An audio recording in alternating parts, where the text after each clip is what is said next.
So being able to hack love is such a crazy thing to think, but it's actually the reality of our brain. It's the ability of what we do and how we act. And there was a Harvard study that was put out recently, and the study talks about this very exact thing, the biology and the chemical makeup of love, and how a lot of people fall into these things. And I want to be completely transparent here. You are not able to manipulate people through this, but you are able to understand why people respond and how they respond, and why you respond, more importantly, to certain things in certain ways. And before we get any deeper in this, I just kind of want to share this first one that's actually on that study itself, but I find it so good that I think I have to explain it. And this is one from Dr. Helen Fisher from actually the University of Rutgers, and she gives these 3 points, and I'll probably put them up on the screen at some point, about love, which love, it's lust, she has attraction, it's attachment, and she breaks down how lust is with testosterone and estrogen, and attraction is with dopamine, norepinephrine, and serotonin. But I think one of the most important aspects of this is the last one. It's attachment, because this is the core of any healthy relationship, whether it's romantic or platonic or anything of that nature. It is so important because it literally affects your health. Like, it literally affects how your blood pressure is and how you respond. And it's attachment, right? And she characterizes that as oxytocin and vasopressin. And the beauty of this is that vasopressin and oxytocin also actually regulate how your blood pressure is pumped, how your kidneys work, how your actual physical system, your neurological system affects how your organs work, to this point where the right people around you can actually make you healthy. And that is insane, that the people around you, because norepinephrine and oxytocin are both secreted in this part of the brain. It's called the hypothalamus. So that actually regulates a lot of other parts of your body, but also how you respond and how you feel and how you act. And they're secreted in something called the pituitary glands. And in these glands, it actually pumps out a lot of things in your body. So things like cortisol, right, that flight or fight hormone that comes from this part of the brain, the hypothalamus. And what happens is that people don't understand is that cortisol can actually raise or lower your blood pressure, and it could also make you fat. Believe it or not, these things are pumped through your body. So the people that are around you are going to affect your health to a level that you do not expect. There are some people that are going to drive you crazy, and they're literally going to make you sick. It's not just an emotional state, it's actually a physical state. Some people are sick because the people around them aren't carrying them in a way that they're making them healthy. There should be reciprocal effect in there. And we can get super deep into this and we won't, but there are certain things, certain chemical hormones that certain people release that actually make you angry. There's legitimate reasons why some people around you just make you mad. It has nothing to do with like who they are or what they do. It's actually just a pheromonal response to something that they're putting out. So that's a big-winded way of saying that some people in some situations, it's not that you hate them, it's just that you're responding to a pheromone that's in their system. I say that because we can't have authentic love. We can't have good love with anyone, not just romantic, but any essence of it. We don't have this concrete level of connection. And that is something you can build on. That is something that takes over time, because kids do this very often.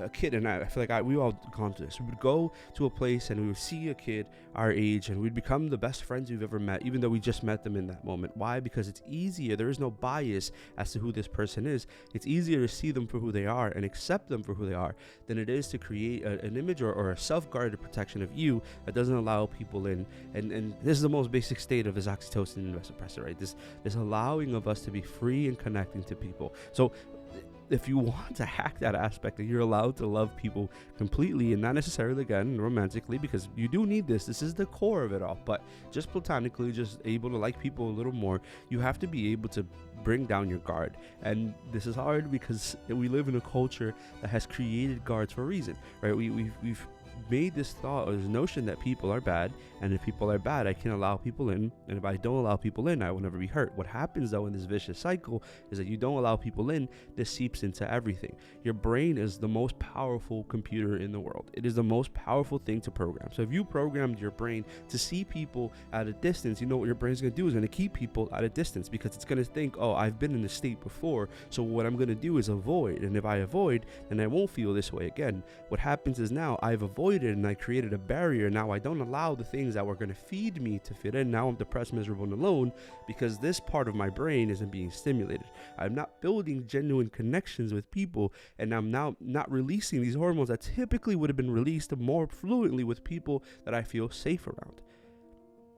It ultimately leads to sickness, right? We feel sick, we feel hurt, we feel all these other things because we've not allowed ourselves to freely flow. I remember I walked into my Orgo class, like senior year of college, and I'm walking into this class for the first time, and on the wall, on the whiteboard, there's this chemical composition, and I'll probably throw it up here somewhere. And this chemical composition on the wall, and these chemicals ultimately were dopamine, serotonin, and oxytocin. And what our professor had us go through was describing what they were, and the combination, what they often were found in. And ultimately, this thing was found in love. The combination was of these particular hormones that when they combine, they create this illusion of love. And a lot of people call it a spark, right? We think that this is the spark of love, and it's this release in our synaptic pathways of this particular combination of hormones. Now, here's the problem. There's two things to this. That one, it's addictive. We constantly want to feel this particular combination. So we think that if we don't feel this combination of love, after a while, we think that that's enough. That's our second point, that it fades. It's addictive and it fades. Sometimes we think that we need to consistently feel this spark or this explosion of love in our system, and not realizing that often these are just hormones that are being released naturally. And sometimes they're being released so often that we become desensitized to it. This is why we have such a large rate of people who leave relationships, because they didn't fall in love with the commitment. They fell in love with the hormone. They fell in love with the moment of what it felt like, and not the decision that it was made. When love is genuine, it has nothing to do with how you're feeling in that moment. And that's the hardest part for a lot of us, that we think that we're going to hack something and we're going to feel, oh, I'm perfectly fine, I'm perfectly loved always because I've hacked this. What's going to happen is that you're going to deplete the hormones in your body. It's like anything else that we do. This is why, again, we have such a depressed and anxious generation of people in this world, because we have lost a sense of those hormones in our body because we've been looking for them and chasing them. Things like social media. Social media is an amazing tool, and honestly, that's the only reason I'm even doing any of this stuff. It's because I've been so successful in those platforms. But there's a big but. When we overdo things, we deplete the value of them. So serotonin is a hormone that's often released in your brain when you're receiving likes or comments or views or these things. This is a hormone that we've become so used to getting, and it's getting shorter and shorter and shorter because our attention spans are becoming more reduced. This is why if this video didn't catch you in the first couple of seconds, you're probably not even hearing this. Or if you're hearing on the podcast, if it didn't click in your brain the first couple, you're probably not going to stay through completely because of that.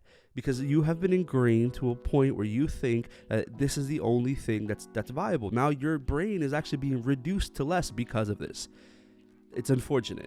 And it's something that we continue to the only way to grow out of it, right? We continue to repeat the cycle, but the only way to grow out of it is to be able to allow ourselves to process things that we quote unquote feel boring. Like sit in silence, sit and do nothing, watch paint dry if you have to, but you need to take moments of doing nothing to allow yourself to regain the freedom and the balance in your brain to have these things.